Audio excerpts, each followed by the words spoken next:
राजनीतिक स्वार्थों के लिए भी और साथ साथ स्वयं दूसरों के बहकावे में आकर के भी। साथ ये उत्तरदायित्व हमारे मठ मंदिरों के ऊपर आ जाता है कि वह फिर से राष्ट्रीय चेतना को जागरूक करने के लिए अभियान को आगे बढ़ाएं,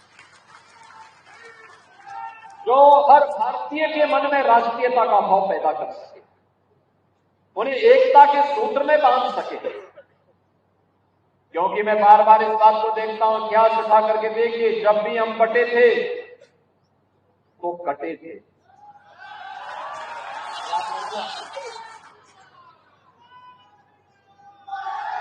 एक थे तो नेक थे। अभी यहां पर हम लोग मंच पर हर भारतीय के मन में भारतीयता का भाव आना चाहिए। हम लोगों ने अभी मंच में वीर अब्दुल हमीद के परिवार के सदस्यों को सम्मानित किया। भारत का परमवीर चक्र भारत माता के सपूत को प्राप्त हुआ, जिन्होंने 1965 के युद्ध में दुश्मन देश पाकिस्तान को नागों चने चबाने में भारत माता के पुत्र के रूप में दायित्व का निर्वहन किया।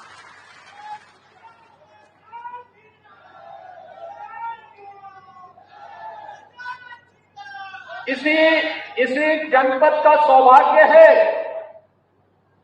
इस जनपद ने महावीर चक्र विजेता पांडित जी के परिवार के सदस्यों को भी अभी हमने मंच पे सम्मानित किया। और देश के अंदर सर्वाधिक सैनिक देने वाला गांव गहबर भी इसी जनपद में।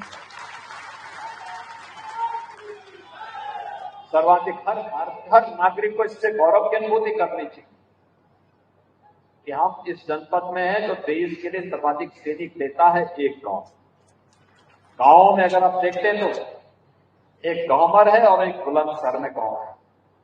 बहनों और भाइयों, ये हमारा राष्ट्रीय दायित्व बनता है और उस दायित्व के लिए हम लोग हमेशा भगवान श्री कृष्ण की इस वाणी को, उनके उस उपदेश को अपने जीवन का हिस्सा मानते हैं कि परित्राणाय साधूनाम विनाशाय दुष्कृताम्।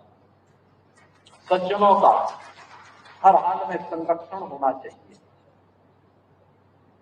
इसके लिए विकास के कार्य भी होने चाहिए।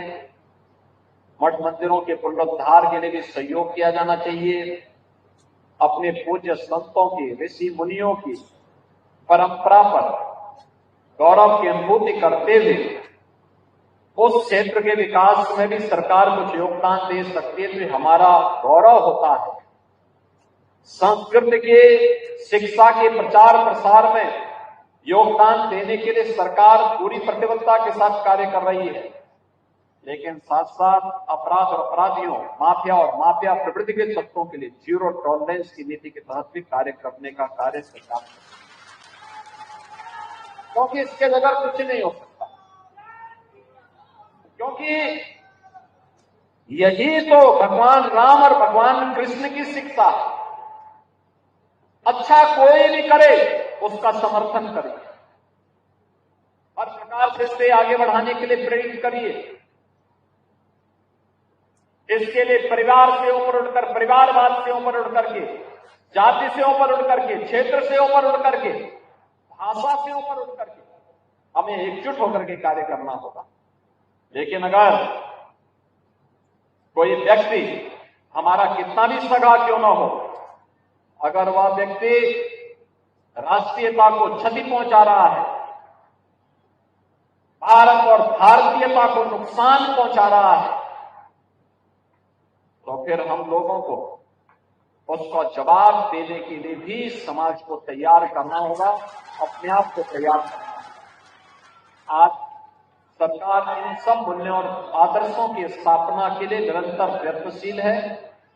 आज ये मेरा सौभाग्य है कि 900 वर्षों की आध्यात्मिक विरासत, उच्च आध्यात्मिक विरासत के प्रति हमारा ये सिद्ध पीठ हत्याराम मठ में आज मुझे यहाँ पे दर्शन करने, पूजन करने का सौभाग्य प्राप्त हुआ।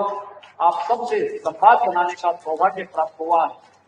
मैं आज के इस अवसर पर इस पीठ के पूज्य पीठाधीश्वर महामंडलेश्वर पूज्य स्वामी श्री भवानी नंदन यति जी महाराज और उनसे जुड़े हुए सभी शिष्यों का मैं हृदय से आभारी हूं कि उन्होंने आज के इस आयोजन के लिए यहाँ पर एकत्र रहे और इस आयोजन में मुझे देवी भगवती मां परम्बा बुढ़िया माई का दर्शन करने का सौभाग्य उन्होंने दिया है। मैं इस अवसर पर आप सबको इस बात के लिए आश्वस्त करता हूं कि डबल इंजन की सरकार जो बोलती है वह करती है और जितना करती है उतना ही बोलती है। जब समाज में जाति के नाम पर बांटने की एक दुष्प्रचार किया जा रहा हो, दुष्प्रवृत्ति पैदा हुई हो, अपने स्वार्थ के लिए देश को नुकसान पहुंचाना, अपनी परंपरा को कोसना, विरासत को अपमानित करना, महापुरुषों के प्रति अपमानजनक टिप्पणी करना, यह राजनीतिक स्वार्थों के लिए भी और साथ साथ स्वयं दूसरों के बहकावे में आकर के भी साथ ये उत्तरदायित्व हमारे मठ मंदिरों के ऊपर आ जाता है कि वह फिर से राष्ट्रीय चेतना को जागरूक करने के लिए अभियान को आगे बढ़ाएं, जो हर भारतीय के मन में राष्ट्रीयता का भाव पैदा कर सके, उन्हें एकता के सूत्र में बांध सके। क्योंकि मैं बार बार इस बात को देखता हूं, इतिहास उठा करके देखिए, जब भी हम बटे थे तो कटे थे।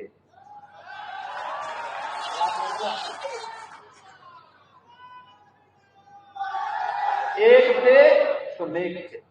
अभी यहां पर हम लोग मंच पर हर भारतीय के मन में भारतीयता का भाव आना चाहिए।